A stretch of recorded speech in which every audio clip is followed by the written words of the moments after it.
ఏమండి ఏంటండి ఇది? అది ఊరికే ఒక ఫార్మాలిటీ. ఓ సరే. కొట్టండి కొట్టండి.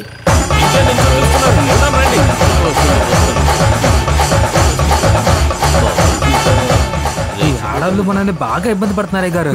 స్త్రీలను ఎదిరించి పోరాడుతూ ఉంటాను రా. స్వాగతం ఏర్పాట్లు ఎలా ఉన్నాయి? బాగున్నాయి కదా. మా ఆడపిల్లంటే ఏమనుకున్నావు? ఇంతకు ముందు ఇలా ఎప్పుడు చూడలేదు కదా. రా లోపలికి రా.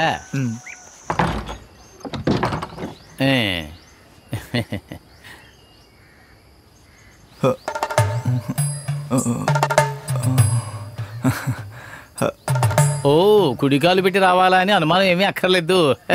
ఏ రైతు కుట్టినా ఒకటే. ఏమన్నారు? ఏం లేదు, నాలో నేనే గొనుక్కుంటున్నాను. రండి లోపలికి రండి. రండి రా బాబు. జాగ్రత్త, పడిపోతారు. ఇక రోజు పడతారు. నేను చూసుకుంటాను. రండి. ఇదిగో ఇదే మీ రూము. బ్రహ్మాండంగా నేనే తయారు చేశాను. బాగుందా? బాగుంది. సరే, మీరు ఏమేమి తింటారు?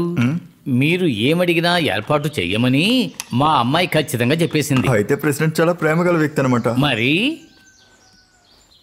మర్యాదగా ఉంటే నీ బతుకు బాగుంటుంది. ఏంటి? అబ్బా, ఒక మనిషి లోపల కూడా మాట్లాడుకోకూడదా? ముందు మెనూ చెప్పవయ్యా. ఈ కోడి కషాయం దొరుకుతుందా? కోడి కషాయమా? Mutton blood roast.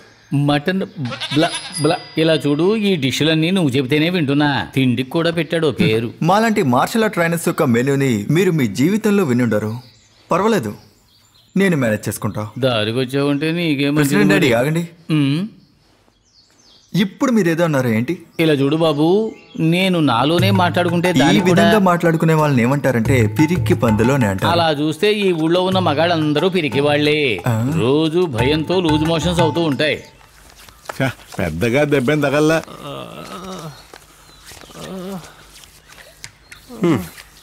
మన యజమానికి ఈ పరిస్థితి వస్తుంది అనుకోలేదు. ఏ రోజానికి బాగుందనిలే. మన ప్రత్యర్థిగా ఒక మగాడే వస్తాడని నేను కల్లో కూడా ఊహించలేదయ్యా. వచ్చిన వాడు మనకు శత్రువే కదా. కరెక్టే, వాడు మనందరికి శత్రువే. బాబు నోరుతేరు.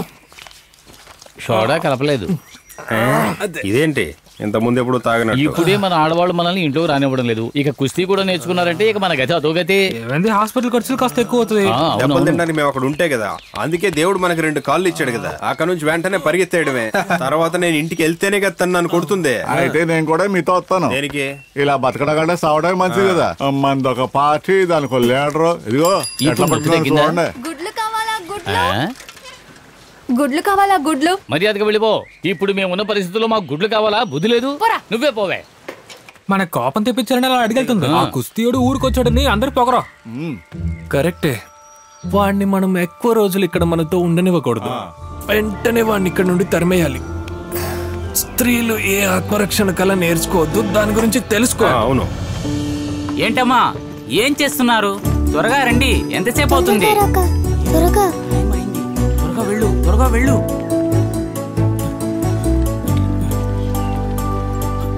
అమ్మా, భోజనమంతా టేబుల్ పైనే పెట్టాను. ఇప్పుడు మీరు వేసుకోవాల్సిన మందంతా బెడ్ పైన పెట్టాను. బట్టలంతా ఉతికేసి ఆరేసాను. నేను వచ్చాక ఆయన చేసి పెడతాను, సరేనా? పాప, అమ్మమ్మ ఒక బాయ్ చెప్పే. వెళ్ళరండి తల్లులు. టైం అయింది. అరే ఎవరిది? అయ్యో మమ్మీ. హలో రాగిణి, మేమిప్పుడే స్కూల్కి బయలుదేరుతున్నాం. లేదు, అమ్మకి ఎలాంటి సమస్య ఉండదు, నేను చూసుకుంటాను కదా. ఏంటమ్మా రాగిణి, పొద్దున్నే ఇలా చెప్తున్నావు నువ్వు? సరే, ఒక పని చెయ్యి, నువ్వు అమ్మ దగ్గరే మాట్లాడు. అమ్మకు ఫోన్ ఇస్తాను. అమ్మా, రాగిణి సింగపూర్ నుంచి. హలో అమ్మా, బాగున్నావా తల్లి? నాకిక్కడ ఏ సమస్య లేదు తల్లి. అమ్మాయిలు ప్రశాంతంగా స్వతంత్రంగా జీవించేలాంటి ఊరు లోకంలో ఇంకెక్కడ ఉంటుంది? అదే కదా. నేను తర్వాత మాట్లాడేవా? రాగిణి, స్కూల్కి ఆలస్యం అవుతుంది, నేను తర్వాత ఫోన్ చేస్తాను. అబ్బా అమ్మా, నేను వెళ్తాను. త్వరగా త్వరగా త్వరగా వెళ్ళు వెళ్ళు వెళ్ళు వెళ్ళు.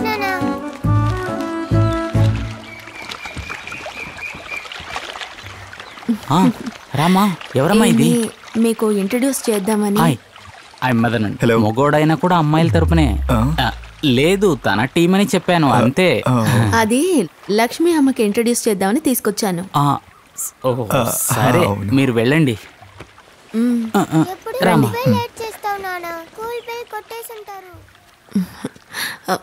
నమస్కారం లక్ష్మి అమ్మ.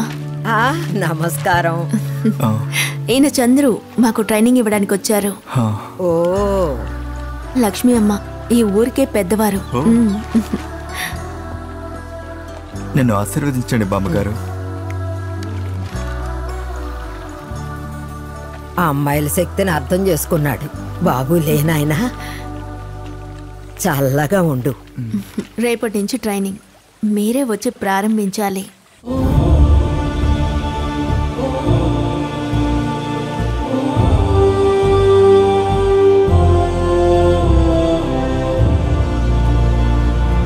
మీ ఊళ్ళో కూడా ఉండొచ్చు ఇలాంటి శిల గాని పద్ధతులు గాని కదా. ఈవిడ్ని గుర్తుంచుకోవడానికి మాత్రమే ఈ శిలను పెట్టలేదు. మా అందరికీ ఈవిడే. ఈ రోజు ఈ ఊళ్ళో ప్రతి అమ్మాయి సంతోషంగా స్వతంత్రంగా బతకడానికి కారణం ఈవిడే, సావిత్రీదేవి. కొన్ని సంవత్సరాల క్రితం సావిత్రమ్మ స్థాపించింది ఈ సామ్రాజ్యం. మీరు చూస్తున్నారు కదా. అంతకు ముందు ఈ ఊరు మగాడి చేతుల్లో ఉండేది. మగవాళ్ల అహంకారంతో అమ్మాయిలకి వ్యతిరేకంగా పనిచేసేవాళ్ళు ఆ పరమేశ్వరుడు, వాడి అనుచరులు. అమ్మాయిలకి విలువనివ్వడం కూడా చేత కానివాడు ఆ రాజకీయవేత్త. ఆడపిల్లలకి అంతే ఇవ్వనవుతుంది, మీకు సరిపోతుంది. వాడి చేతిలో అధికారం ఉన్నప్పుడు అమ్మాయిలు బానిసలుగా ఉండాలనుకునేవాడు. ఇదెక్కడ న్యాయం సార్? ఒకే పనికి ఆడవాళ్ళకి మగవాళ్ళకి 2 రకాల కూలీలా? వీళ్ళు కూడా కష్టపడే కదా సార్ పనిచేస్తున్నారు.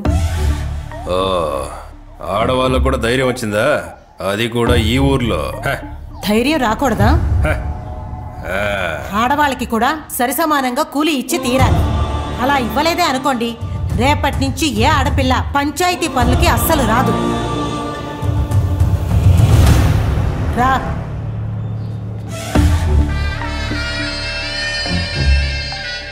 అప్పుడు అదే ఒక ఆరంభం అయింది. ఊళ్ళో జరుగుతున్న అన్ని సమస్యలకి వ్యతిరేకంగా తను అందరితో మాట్లాడేది, ప్రతిఘటించింది. వచ్చేసారు ప్రకాష్, రాపదాం రండి. సరైన సమయానికి వచ్చేసారు. నమస్కారం. నమస్కారం. మాలేలా ఇవరా? ఇక్కడంతా ఓకే కదా? అంతా ఓకే. మనం ఇక్కడ ఏం చెప్తే అదే జరుగుతుంది. ఏంటి టాపుతున్నారు?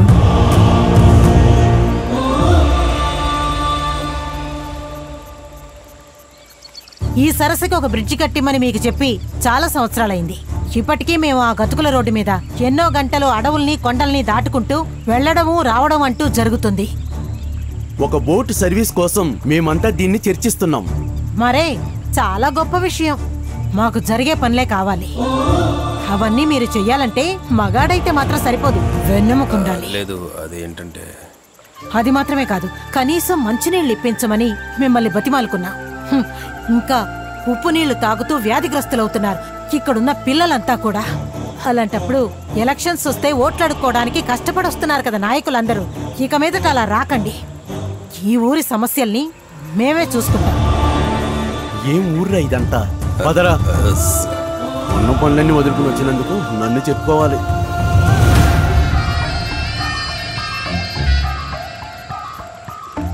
పెద్ద పెద్ద పనుల్లో తలదూర్చకండి. ఆడవాళ్ళు ఉండాల్సింది వంటగదిలో, రణరంగంలో కాదు. అర్థమైందా?